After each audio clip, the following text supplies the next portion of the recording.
Ya, kembali di Breaking News Kompas TV. Sebelum kita lanjutkan perbincangan, kita menuju ke jurnalis Kompas TV Tifal Solesa terlebih dahulu di dalam ruang rapat paripurna DPR RI Senayan Jakarta. Tifal, karena peserta rapat tidak memenuhi quorum, maka rapat paripurna hari ini ditunda dan tidak bisa dilaksanakan. Begitu kata pimpinan DPR Sufmi Dasko Ahmad. Tapi apakah sudah ada informasi kapan BAMUS akan dilakukan dan rapat pimpinan juga akan dilakukan untuk memutuskan kembali kapan rapat paripurna ini akan dijadwalkan ulang begitu, Tifal? Masih harus ada konfirmasi lebih lanjut dari pimpinan DPR RI, terutama dari Badan Musyawarah atau BAMUS DPR, bagaimana tindak lanjut atas rapat paripurna yang ditunda pagi ini gara-gara tidak mencapai quorum setengah dari total anggota DPR RI ikut serta dalam rapat paripurna hari ini. Yang perlu dicatat di sini adalah dalam laporan yang disampaikan oleh Sufmi Dasko Ahmad selaku Wakil Ketua DPR RI fraksi Partai Gerindra yang memimpin rapat paripurna hari ini, total anggota yang hadir dalam rapat paripurna hari ini di tanggal 22 Agustus 2024 sebanyak 89 orang dari total 575 anggota DPR RI periode 2019-2024 dan yang dilaporkan izin sebanyak 87 orang. Kalau saya kutip pernyataan yang diutarakan oleh Dasko selepas mencabut skors pertama selama 30 menit beberapa saat yang lalu, yang menyampaikan oleh karena itu kita akan menjadwalkan kembali rapat BAMUS untuk paripurna karena quorum tidak tercapai.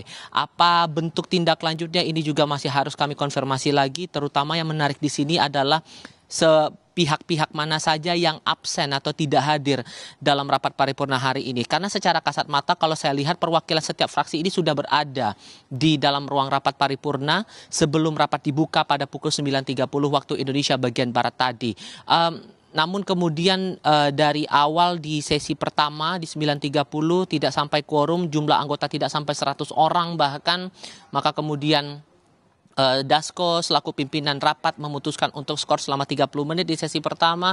Setelah skors dicabut, jumlah anggota sampai detik terakhir pun tidak sampai 100 orang. Inilah yang kemudian membuat sidang tidak sampai pada proses pengambilan keputusan atas revisi Undang-Undang Pemilihan Kepala Daerah yang kemarin di tanggal 21 Agustus 2024 sudah masuk dalam pengesahan atau pengambilan keputusan tingkat pertama di Badan Legislasi DPR RI. Yang terlihat sekarang kondisinya saat ini saya posisi berada di balkon ruang rapat paripurna Nusantara 2 Kompleks Parlemen Senayan Jakarta sudah betul-betul kosong. Tidak ada anggota lagi yang terlihat atau anggota parlemen yang berada di dalam ruangan ini. Terakhir kali yang saya lihat keluar dari area adalah salah satunya anggota DPR RI fraksi Partai Demokrat Hinca Panjaitan.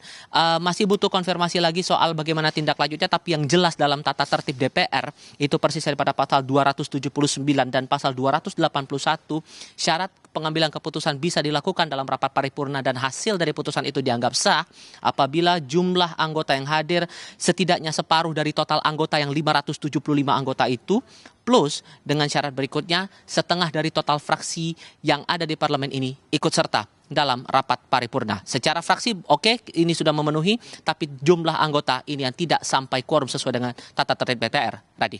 Oke, kita nantikan konfirmasi ulang dari Anda ke pimpinan DPR, tentu saja juga dengan Badan Musyawarah DPR, bagaimana tindak lanjut dari penundaan rapat paripurna yang seharusnya dilakukan hari ini untuk memutus revisi Undang-Undang Pilkada, mengesahkan revisi Undang-Undang Pilkada.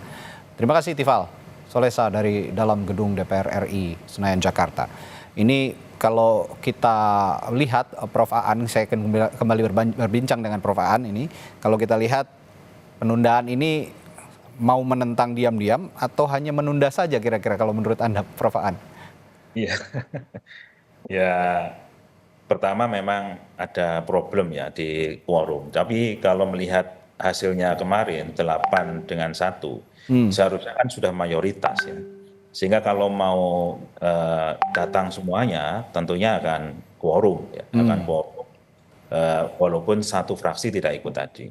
Oke. Nah, hanya saja persoalannya adalah ini masyarakat kan sangat menyorot ini gedung dewan saat ini. Ya. Nah, saya melihat ada keraguan ya, di hati mereka untuk bisa menggolkan di siang bolong seperti ini. Sehingga khawatirnya nanti di saat-saat sunyi, saat-saat sepi, ya hasrat kekuasaan itu muncul, akhirnya jadilah ini barang. Ya. Nah, jadi kalau RUU ini kemudian disetujui oleh oleh anggota DPR secara apa 50% lebih tadi itu, ya plus satu yang yang suara terbanyak ya dari mereka setuju, maka dalam hal ini adalah eh, jadilah ini di tingkat DPR. Baru kemudian dia persetujuan bersama dengan presiden dan baru pengundangan bisa. Iya. Tapi sebagai kekuatan sipil saya kira masyarakat walaupun nanti tanda kutip dikibuli seperti itu, masih ada peluang ya dalam negara hukum ini untuk mengajukan ini ke Mahkamah Konstitusi, diuji formil maupun diuji material. Dua-duanya aja, ya, formil sama material. Dari pengujian itu nanti kita lihat apa putusan Mahkamah Konstitusi. Nah, dengan konstruksi yang hukum yang seperti ini tentunya Mahkamah akan lebih berpegang kepada Undang-Undang Dasar bahwa RUU ini atau yang sekarang sedang dibahas perubahan Undang-Undang Pilkada ini bertentangan dengan konstitusi. Nah, sehingga kembalilah kepada tafsir Mahkamah Konstitusi terhadap Undang-Undang Pilkada yang lama begitu. Iya, DPR ini kan representasi rakyat. Biasanya kalau mau mengesahkan sesuatu ini sambut baik oleh masyarakat begitu. Tapi kali ini sepertinya banyak resistensi yang dilakukan publik untuk pengesahan produk undang-undang yang akan dilakukan oleh DPR, sehingga baru kali ini sepertinya paripurna tidak quorum, tapi baik untuk publik gitu, Prof. Aan, kira-kira ya. Iya, karena memang ternyata ada keterputusan antara wakil rakyat dengan rakyat. Wakil rakyat lebih condong kepada kekuasaan. Oke. Hanya kita punya sekarang namanya koalisi gemuk kan begitu kan. Nah, koalisi gemuk inilah yang kemudian menjadikan rakyat itu terpotong. Suara rakyat seolah-olah sudah lunas terbayar ketika pemilu selesai. Ya. Setelah itu nggak ada hubungan lagi, mereka mau menjalin kemana, bukan kembali kepada rakyat, bertanya kepada rakyat, tapi bertanya kepada kekuasaan. Jadi ini menjadi pembelokan ya dalam sistem demokrasi kita. Seharusnya parlemen itu adalah parle ya, bicara atas nama rakyat, tapi ini bicara atas nama kekuasaan. Inilah yang kemudian menjadikan rakyat akhirnya jengah juga, akhirnya bahagia. Oh, nggak jadi rapat bahagia. Seharusnya kalau nggak jadi rapat kan justru kinerjanya jelek gitu. Betul. Rakyat seharusnya sedih kan begitu kan. Tapi baru kali ini ya tidak jadi rapat, publik menyambut baik gitu. Tapi tetap harus kita kawal sepertinya, Prof. Aan. Iya. Yang Anda katakan tadi, ya, bisa saja di saat-saat sunyi ini kemudian disahkan begitu. Nah, sebenarnya sudah sedikit disinggung tadi oleh Prof. Aan soal pertanyaan saya selanjutnya. Tadi saya sempat menanyakan, Prof, kalau Indonesia ini telah memiliki MK selama 21 tahun, artinya sudah cukup dewasa lah kita untuk memahami bahwa apa yang sudah dibatalkan MK ini tidak bisa dihidupkan kembali karena sudah final and binding. Tapi DPR memiliki siasat, memiliki upaya untuk against the Constitution, sepertinya seperti itu.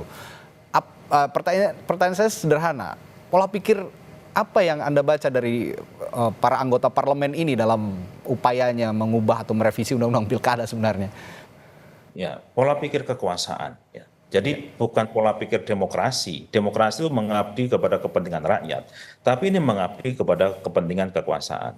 Salah satu contoh begini, dalam perkara ini ya, yang diputus Mahkamah Konstitusi itu kan sebenarnya membuka peluang sebesar-besarnya kepada rakyat untuk ikut kontestasi dalam pemilihan kepala daerah dan wakil kepala daerah.